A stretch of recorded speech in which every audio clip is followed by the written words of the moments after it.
नमस्कार दोस्तों, स्वागत है आपका अपने YouTube channel study for awareness पर।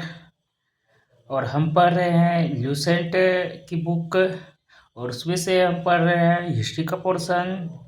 और हिस्ट्री में भी प्राचीन इतिहास के बारे में पढ़ रहे हैं। चलिए, अब उन्हीं में से हमारा दूसरा टॉपिक है प्रागैतिहासिक काल।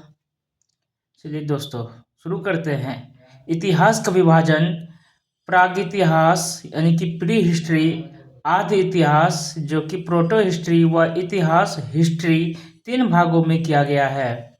जिस काल में मनुष्य ने घटनाओं का कोई लिखित विवरण उद्धृत नहीं किया उसे प्रागैतिहासिक काल कहते हैं। मतलब इस काल के समय जो भी घटना घटी थी उनका लिखित विवरण नहीं हुआ है। ठीक। आद्य ऐतिहासिक काल उस काल को कहते हैं जिस काल में लेखन कला के प्रचलन के बाद उपलब्ध लेख पढ़े नहीं जा सकते हैं। मानव विकास के उस काल को इतिहास कहा जाता है जिसका विवरण लिखित रूप में उपलब्ध है। ज्ञानी मानव यानी कि होमोसैपियंस का प्रवेश इस धरती पर आज से लगभग 30 या 40 हजार वर्ष पूर्व हुआ।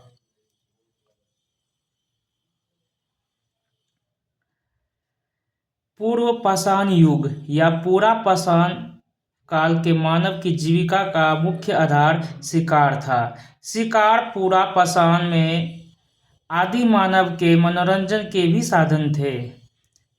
आग का आविष्कार पूरा पाषाण काल में एवं पहिए का नव पाषाण काल में हुआ है। मनुष्य में अस्थायी निवास की प्रवृत्ति नवपाषाण काल में हुई तथा उसने सबसे पहले कुत्ता को पालतू बनाया।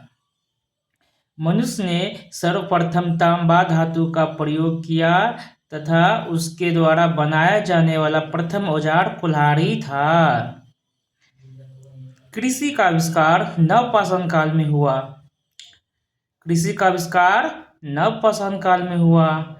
प्रागैतिहासिक अन्न उत्पादक स्थल मेहरगढ़ पश्चिमी बलूचिस्तान में अवस्थित है, जो कृषि के लिए अपनाई गई सबसे प्राचीन फसल गेहूं एवं जौ थी। लेकिन मानव द्वारा सर्वप्रथम प्रयुक्त अनाज चावल था। कृषि का सर्वप्रथम उदाहरण मेहरगढ़ से प्राप्त हुआ है।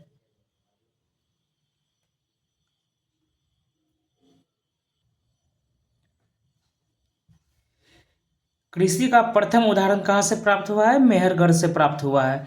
कोल्डी हवा का संबंध चावल के प्राचीनतम साक्ष्य से है।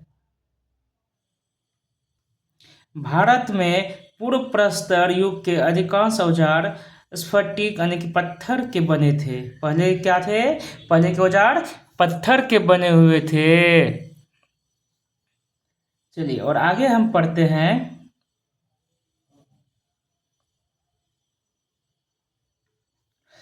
रॉबर्ट ब्रूस फूट पहले व्यक्ति थे जिन्होंने 1863 ईस्वी में भारत में पूरा पाषाणकालीन औजारों की खोज की थी। पल्लावरम नामक स्थान पर प्रथम भारतीय पूरा पाषाण कलाकृति की खोज हुई थी। भारत में मध्य पाषाण काल के विषय में जानकारी सर्वप्रथम 1867 ईस्वी में हुई, जब C.L. कलाइल ने विंध्य क्षेत्र में, किस क्षेत्र में? विंध्य क्षेत्र में लघु पाषाणोपकरण यानी कि पाषाण का जो उपकरण है, पत्थर का जो उपकरण है, उसको खोज निकाले। भारत में मानव अस्थि पंजर मध्य पाषाण काल से ही सर्वप्रथम प्राप्त होने लगता है। भारत में नवपाषाणकालीन सभ्यता का प्रारंभ ईसा पूर्व 4000 के लगभग हुआ। भारत का सबसे प्राचीन नगर मोहनजोदारो था, सिंधी भाषा में जिसका अर्थ है मृतकों का टीला। असम का श्वेतभ्रू गिबन भारत में पाया जाने वाला एकमात्र मानवभाव कपि है। कपि मतलब बंदर। उसका क्या नाम है? श्वेतभ्रू गिबन भारत में पाया जाने वाला एकमात्र मानवभाव कपि है। इनाम गांव ताम्रपाषाण युग की एक बड़ी बस्ती थी। इसका संबंध जोड़वे संस्कृति से है। भारत में शिवालक की पहाड़ी से जीवाश्म का प्रमाण मिला है। किस पहाड़ी से? शिवालक की पहाड़ी से जीवाश्म का प्रमाण मिला है। भीमबेटका गुफा पुरापाषाणिक आवासीय पुरास्थल है। यह आदि मानव द्वारा बनाए गए शैलचित्रों और शैलाश्रयों के लिए प्रसिद्ध है। भीमबेटका किसके लिए प्रसिद्ध है? शैलचित्रों और शैलाश्रयों के लिए प्रसिद्ध है। किसके द्वारा? आदि मानव के द्वारा। इन चित्रों को पुरापाषाण काल से मध्य पाषाण काल के समय का माना गया है या माना जाता है। ये चित्र भारतीय उपमहाद्वीप में मानव जीवन के प्राचीनतम चिन्ह हैं। यह मध्य प्रदेश के रायसेन जिले में स्थित है।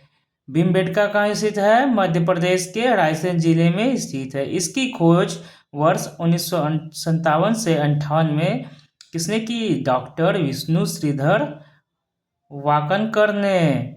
भीमबेटका क्षेत्र को भारतीय पुरातत्व सर्वेक्षण भोपाल मंडल में ने अगस्त 1990 में राष्ट्रीय महत्व का स्थल घोषित किया।